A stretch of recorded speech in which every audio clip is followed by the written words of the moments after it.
So here's the parts to drop the Beetle. We ordered a drop spindle. This one is made by MP. We got it through CIP1 along with a couple of other supporting parts. So over here we have new seals for the bearings on the rear of the drum. We have new front bearings on the front of the drum for the front wheel. We also have new rear bearings for the drum. You're gonna have to change at least the rear bearings because the diameter of the shaft on this is larger. If you have a pre-68, I believe, car, anything under 68 or so will need to have bigger bearings put in because this shaft is more like the 168 and up.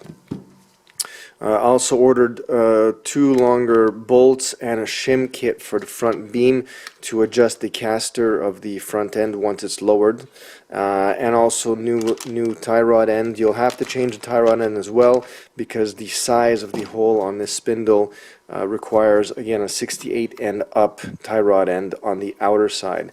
So part numbers for these: this is the rear seal for the bearing seal. This is for the front outer bearing. This is the front inner bearing, which you'll need to replace to fit the spindles. This is the extended bolts if you want to do the shim kit. This is the shim kit part number. This is the outer tie rod. Now you'll have to verify in your car because they have 2 tie rods on this. There's a left hand thread and a right hand thread, so you may have to take that apart before you order your parts and see. From what I understand, both are possibilities. You can't tell until you take it apart. This is, again, you can see that's the MP brand drop spindle, and that's the part number on that. One thing I find with this drop spindle here, I don't have much experience with these drop spindles. The first one I'm going to install on a Beetle, but I find that the part is pretty well made, except everywhere there's a hole.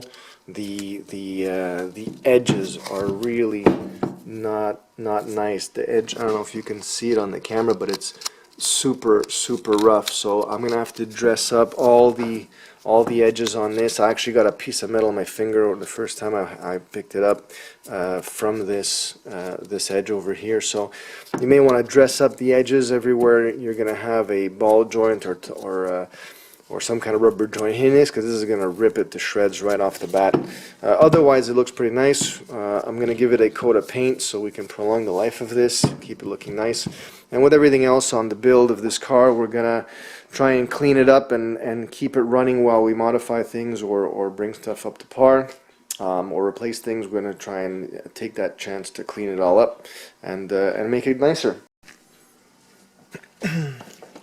Okay, so we're going to use a little reamer to try and clean out the burrs on these things, and a few little files just to dress things up a little bit. We're not going to modify the shape of anything. We're just going to make sure there's no sharp edges anywhere and clean things up.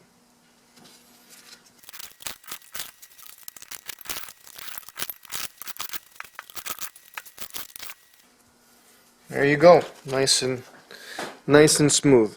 So now there's no more burr, no more edge. There's actually a tiny roll to the edge, which I like, and then we'll go over all of them just to be sure there's nothing going on anywhere.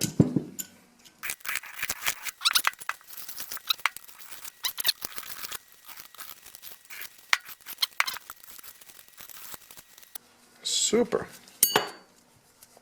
If you want, you can always dress up these corners a little bit. I might do that just a tiny bit, just so that it's not super sharp edges everywhere. But besides that, we're good to go.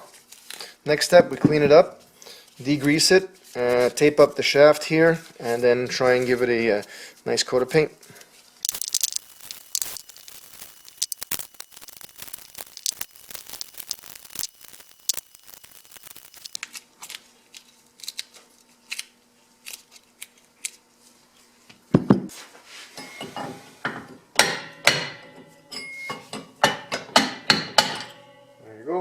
Pop off the cap. And the Allen key for here. Take off that nut.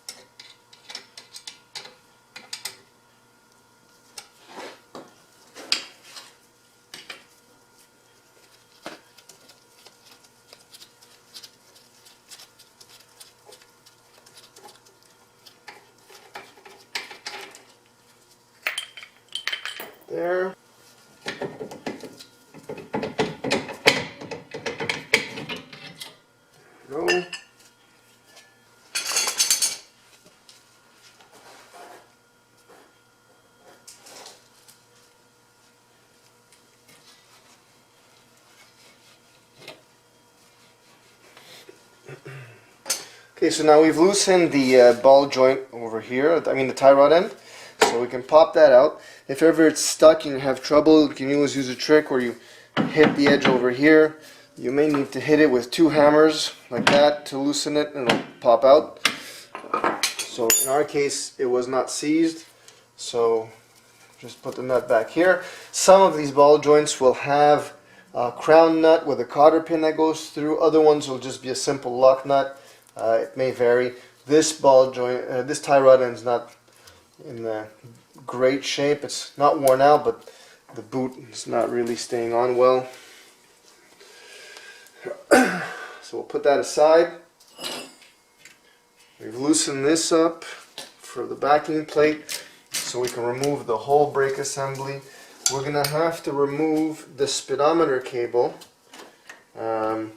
which should just pull out.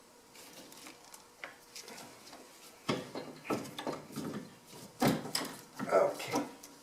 So when you pull out the speedometer cable, especially on I guess on a 66 for sure, you have this sleeve over here that you're going to have to pull out of the back of the spindle, and then the rest of the assembly will come out for the speedometer cable. Don't lose this. This is going to go into the new spindle.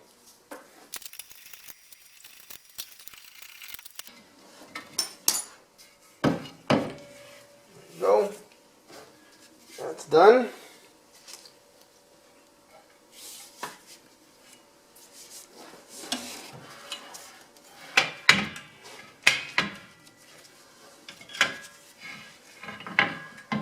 Put that there for now, out of the way.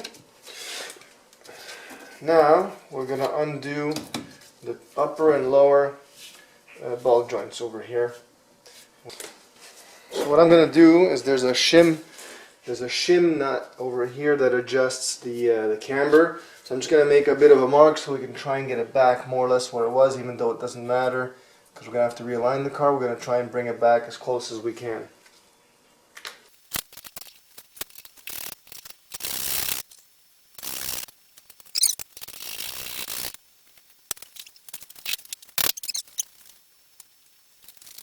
We're getting closer to having the drop spindles put in. If you've gotten this far, this is what it'll look like. You've got the upper arm, lower arm, your ball joints are out, your braking, your drum backing plate with the shoes are out, tie rods are out, and now you're ready to do either clean up all these arms and paint them and do some cleanup while you're here, repair any ball joints that may be defective, and so on. And then we start to put the spindles. So these are the old spindles, and we've cleaned up the new spindles. The ball joints, the tie rod ends are painted and drying, give them a bit extra protection. Also the spindles, we dressed all the sharp edges everywhere, painted them, so those are drying, so they'll be ready to get put on shortly. And then we'll see how this car is going to look back on the ground, hopefully, and we may have some other tricks up our sleeves. So don't forget to join us again next time when I install the spindles, get things back on the ground, and we check our height and our ride level, if we're straight or if we're a little bit raked over towards the front, and then we'll see what happens. So if you like the videos, subscribe, comment. Thanks for watching.